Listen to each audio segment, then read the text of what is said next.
C'est un groupe d'éleveurs qui s'est réuni il y a une vingtaine d'années avec l'idée qu'on serait plus fort ensemble que de manière individuelle. Actionnaire du GFE, j'y suis depuis le début. Le concept me plaisait beaucoup, c'est pour ça qu'on a fait ça 7 ou 8 avec l'impulsion d'Arnaud Evin. Qu'est-ce que ça m'apporte? Ça m'apporte un accès à un très grand nombre d'étalons avec un rapport qualité-prix qui est aujourd'hui imbattable. Il fallait se regrouper pour être plus fort. C'est 350 actionnaires qui mutualisent leurs moyens pour un projet commun. Je suis venu au GFE pour rencontrer d'autres éleveurs d'horizons différents, d'autres régions aussi, qui avaient déjà prouvé dans leur génétique et dans leur élevage personnel. Et je pensais que ça allait m'apporter et que je pouvais aussi apporter à ce groupe en tant que cavalier et éleveur.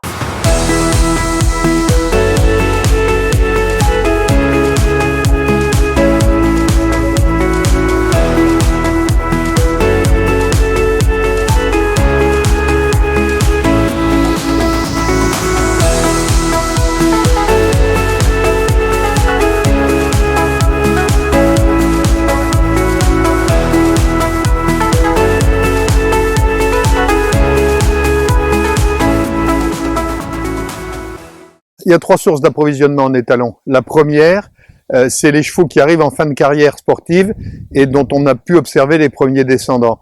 Ça a été historiquement les débuts du GFE avec Mr Blue, ça a été le cas ensuite de Calvaro, de Canaan, de Contendro, d'Intouchable. Il y a toute une lignée de grands reproducteurs auxquels on a accédé par ce biais-là. La deuxième source, c'est les 3 ans. Qui aujourd'hui nous permettent d'avoir des chevaux comme Up to You, comme Candy, comme Sicave, qui sont à la fois dans le domaine sportif en train d'évoluer à très haut niveau et dont les premiers produits s'avèrent très prometteurs. Le troisième chantier, c'est les foals.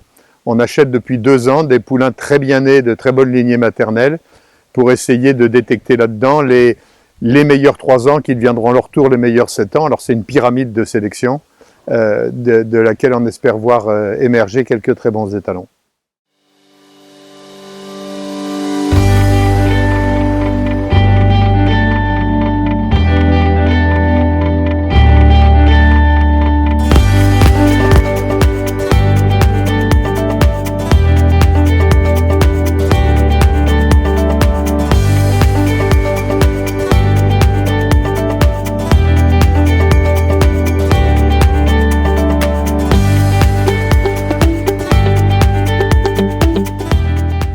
On récolte les étalons du GFE, on regarde la qualité de la semence, on la congèle et si elle est bonne, on la stocke et on l'expédie en France et évidemment dans le monde entier. On a été tout de suite bien d'accord, on a travaillé toujours ensemble et ça s'est évolué dans le temps.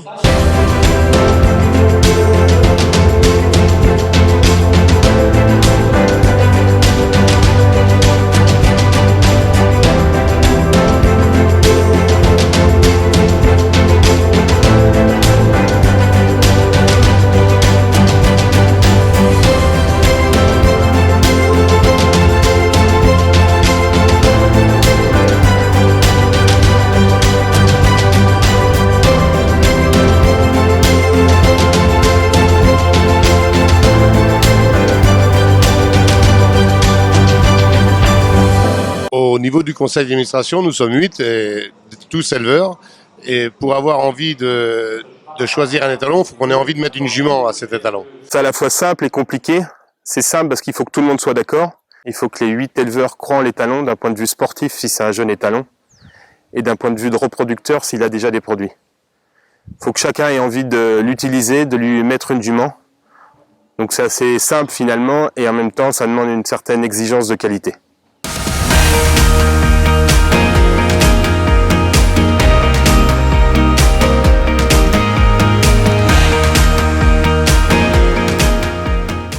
On s'est intéressé dès le début à la caractérisation de nos étalons pour essayer de donner aux éleveurs des informations objectives. Est-ce qu'ils ramènent du cadre? Est-ce qu'ils ramènent de la force? Est-ce qu'ils ramènent de l'os? Est-ce qu'ils ramènent du sang? Et puis un beau jour, on a décidé de sophistiquer ça et j'ai remis par écrit l'expérience partagée d'un certain nombre d'hommes de chevaux et de scientifiques pour essayer de déterminer, dans un premier temps, 44 critères qui nous semblaient avoir une importance pour prédestiner un cheval à sauter confortablement.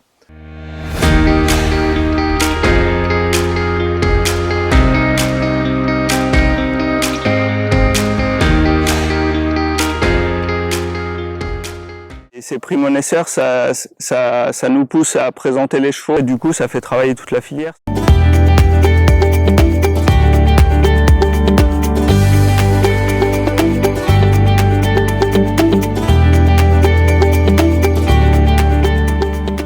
On est le plus gros contributeur du programme SEL français de jeunes génétiques et on a bâti notre propre programme qui s'appelle Offre Solidarité, qui fait que nos jeunes étalons dans les 3 ou 4 premières années de monte sont subventionnés entre guillemets par les vieux pour avoir des soldes de saillie très raisonnables, voire gratuits.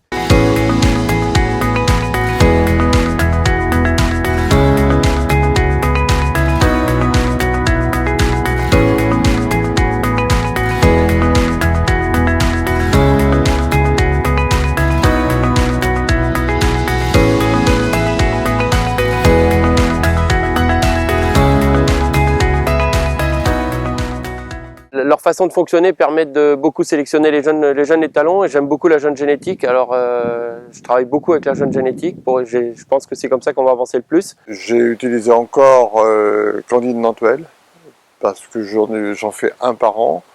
C'est un cheval qui transmet un très très bon passage de dos, du chic. Falco de Hus parce que le cheval est hors norme. C'est un jeune cheval, on ne connaît pas la production mais il est hors norme. Tellement il a de force, de niaque, c'est tout ce qu'on demande d'un cheval pour faire du haut niveau. Chez Petrus, ce que j'aime, c'est son galop, sa force, son respect, ses moyens. Après, si on parle de son origine, elle est juste exceptionnelle.